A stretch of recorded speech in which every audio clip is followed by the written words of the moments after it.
Welcome, 8th graders, to today's Explainer. Okay, I want you to close your eyes for just a quick second. Imagine you're on this massive wooden ship, right in the middle of a terrifying, violent storm. The wind is just howling, waves are crashing over the deck, and it literally feels like the whole thing is going to splinter into a million pieces.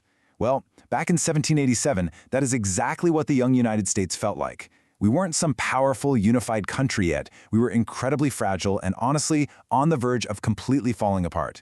So today, we're diving into how a group of leaders navigated that exact storm at the Constitutional Convention, making some really difficult and sometimes deeply flawed decisions just to keep the ship afloat. So, here's our roadmap for today. We're going to cover a broken young nation, the Great Compromise, the Three-Fifths Compromise, seeking peace and justice, and finally, why morality matters. Let's get right into it. Before we go any further, we need to nail down a word you absolutely have to know to understand the Constitution: compromise. Essentially, compromise is about finding common ground so people can live and work together peacefully. And here's the crucial thing to remember. Democracy is almost never about everyone getting exactly what they want. Think about it. If everybody demands 100% of their way, the ship sinks. Democracy is about finding solutions that most people can accept just so the nation can actually move forward. Section 1. A broken young nation. Let's look at the failure of 1781. All right, so the United States had this initial set of rules called the Articles of Confederation, set up around 1781. But here's the big problem. They completely failed. The federal government was way too weak, states were constantly bickering, and literally nothing was getting done. The storm was raging, right? So in 1787, leaders from all over the states realized they had to do something pretty drastic. They traveled to Philadelphia, locked themselves inside a room. They even nailed the windows shut to keep out spies, by the way, while wearing thick wool suits in the sweltering summer heat. And they got to work designing a brand new framework for the government to secure their future. They were basically starting from scratch. Section 2. The Great Compromise. Balancing power. Okay, picture yourself in that hot, stuffy room in Philadelphia in 1787. You're trying to figure out how to build a brand new Congress, the legislative branch that actually makes the laws. Now, why would the physical size or the population of the state you represent dictate your demands for power? Like, why did large and small states completely disagree on how they should be represented?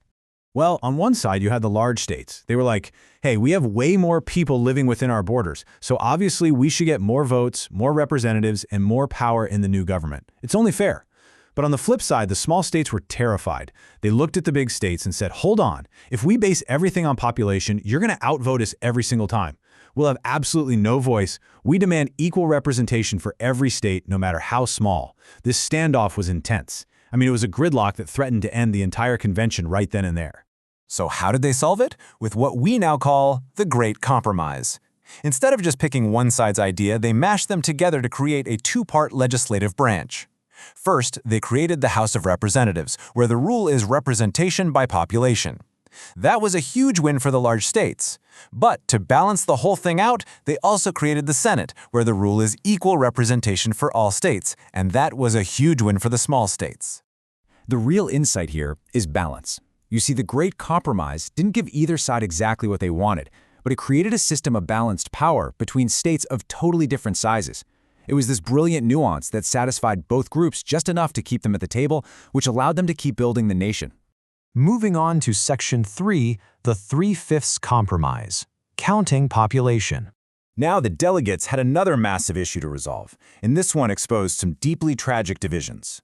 The question was, how would the population be counted when it came to enslaved people? The southern states, whose economies relied heavily on the brutal system of slavery, wanted to count enslaved people fully. Why? To get more political power and more representatives in that newly created House of Representatives.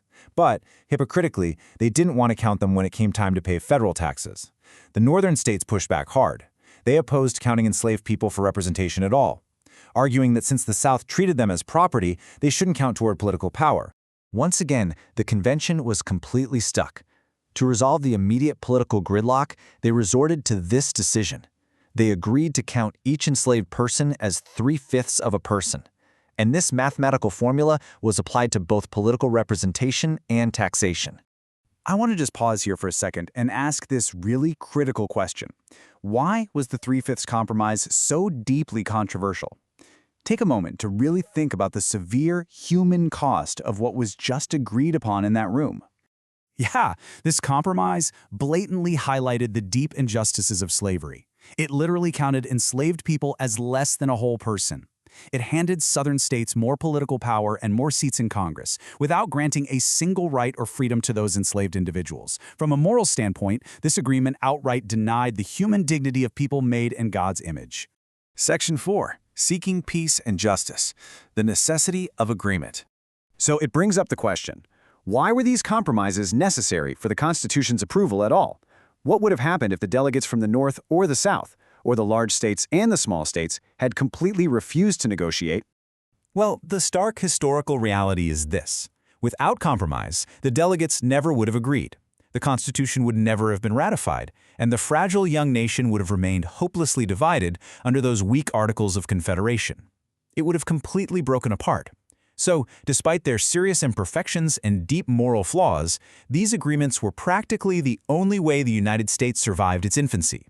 And this brings us to a really profound biblical perspective on morality. Romans 12:18 tells us, if it is possible, as far as it depends on you, live at peace with everyone. Living at peace often requires a whole lot of humility, patience, and a willingness to listen and seek common ground, much like the delegates had to do when balancing the large and small states. Peacemaking is really hard work. But this builds a serious tension that we always have to navigate. On one hand, you have peace and unity, right? Compromise is incredibly wise when it promotes those things. But on the other hand, you have truth and justice. Any compromise must always be weighed against truth and justice. The 3/5 compromise is this glaring historical reminder that not every agreement is morally right. We constantly have to balance our desire for unity with our absolute requirement to uphold truth and justice. Section 5. Why Morality Matters. Education and Morality. This brings us to the core philosophy of the HeroesMart Academy Godly Learner series. We intertwine biblical morality with education because, simply put, education without morality will hurt. Think about it. The men in that room in Philadelphia were some of the absolute smartest, most highly educated people of their time. Yet, as we just saw with the issue of slavery, smart, educated people can still make devastatingly bad choices that hurt others. True understanding isn't just about memorizing facts or knowing how to negotiate a deal. It absolutely requires a moral foundation to guide those smarts toward what is actually right. And we're given this beautiful promise in Romans 8:6-7. It promises peace of mind to everyone who keeps their mind spiritual. When you combine your education, your growing intellect and knowledge, with a spiritual, moral compass, you don't just become smart. You gain true peace of mind, knowing you're fully equipped to make righteous choices in a really complicated world. So 8th graders, as we wrap up today's explainer, I want to leave you with this powerful question to think about in your own lives. Whether you're dealing with an argument with a sibling, a group project at school, or just thinking about your future as a leader in this country, how can you seek peace through compromise without ignoring justice? Remember the lessons of 1787, keep your moral foundation strong, and never stop seeking both peace and truth.